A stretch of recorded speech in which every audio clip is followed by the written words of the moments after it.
2008 সালে ওয়ালি বলে একটা সিনেমা এসেছিল এবং ওই সিনেমাটা বহু মানুষের মন জাস্ট জয় করে নিয়েছিল এবং ওয়ালি নিয়ে ওই সময় প্রচুর কথাবার্তা হয়েছিল। অ্যাকচুয়ালি 2008, 2012, 2016 অবধি ভালো অডিয়েন্স বেঁচেছিল, যখন ভালো সিনেমা নিয়ে কথা হতো, আলোচনা হতো, ডিসকাশন হতো। Sadly this is 2024, people are shit and পিপলের টেস্ট আরও বেশি শিট। আমি এখন একটা অসম্ভব সুন্দর সিনেমা নিয়ে কথা বলবো, যেটা ট্রেলার নিয়ে আমি প্রায় 1 বছর আগে বা 8-10 মাস আগে আমি কথা বলেছিলাম, দ্য ওয়াইল্ড রোবট। একটা রোবটের গল্প যে ক্র্যাশ করে একটা দ্বীপের মধ্যে আসে। এই দ্বীপের মধ্যে অনেক জন্তু জানোয়ার রয়েছে এবং এই জন্তু জানোয়ারদের মধ্যে মানুষের মতো পার্সোনালিটি রয়েছে। এই দ্বীপ, এই জন্তু জানোয়ার আর এই রোবটকে নিয়ে গল্প। এই রোবটের নাম হচ্ছে গিয়ে রোজ্যান 7134।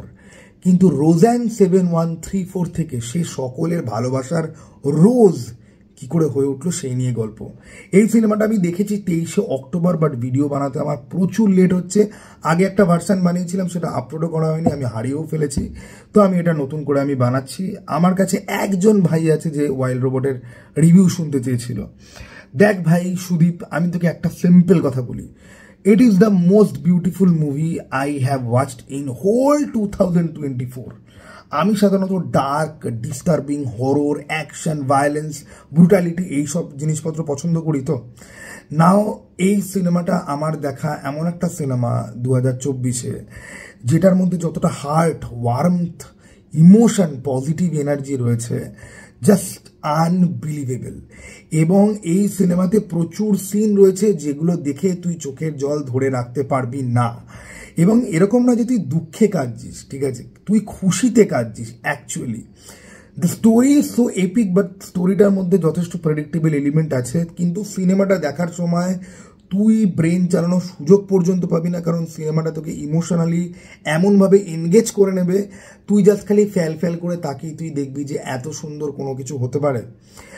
ভয়েস অ্যাক্টিং দুর্দান্ত, অ্যানিমেশন কোয়ালিটি জাস্ট বিভৎস বিভৎস বিভৎস। লাইক স্পাইডার ভার্সের যে ফিল্মগুলো আছে সেগুলোর থেকেও আরও এক নচ ওপরে চলে গেছে কিন্তু অ্যানিমেশন এবং গল্প এবং সিন এবং গল্পের ট্রানজিশন, গল্পের প্রোগ্রেশন, গল্প কিভাবে এগোয়। ঠিক আছে, আমি গল্পটা তোকে বলে স্পয়েল করতে চাই না। যদি তুই সিনেমাটা দেখে ফেলেছিস খুব ভালো, যদি তুই সিনেমাটা না দেখে থাকিস তো আমি তোকে হাতে পায়ে ধরে রিকোয়েস্ট করবো, দ্য ওয়াইল্ড রোবট সিনেমাটা প্লিজ দেখ। আর যারা এই ভিডিওটা দেখছো আমি তাদের সবাইকে বলছি, দেখো তুমি লাইফে পিওর আনন্দ পেতে চাও, যেটা দেখে তুমি ইমোশনাল ফিল করবে, তুমি ইন্সপায়ার হবে এবং তুমি বুঝবে যে আমরা জীবনটাকে যতটা ব্লিক, মরবিড, ডার্ক ভাবি ততটা ডার্ক নাও হতে পারে। আমাদেরকে শুধুমাত্র আমাদের টাস্ক করে যেতে হবে।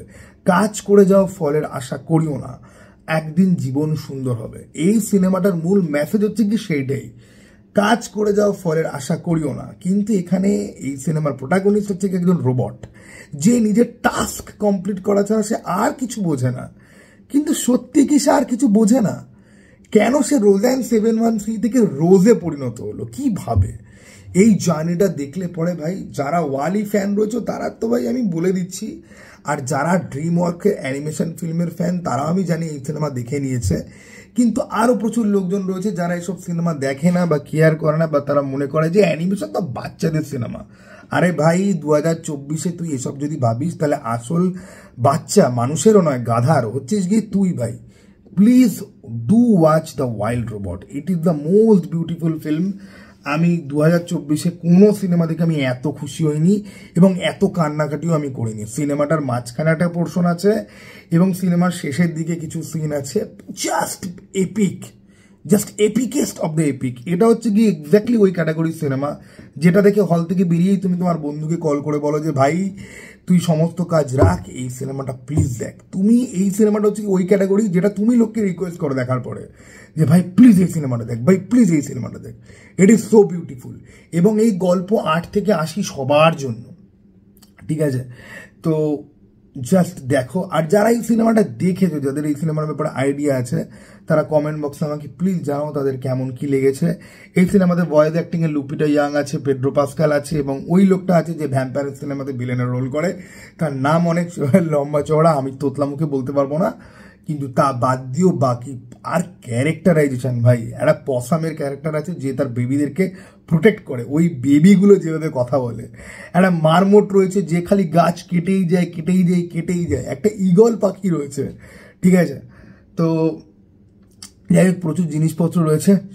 চলো টাটা বাই, আবার যেন দেখা পাই।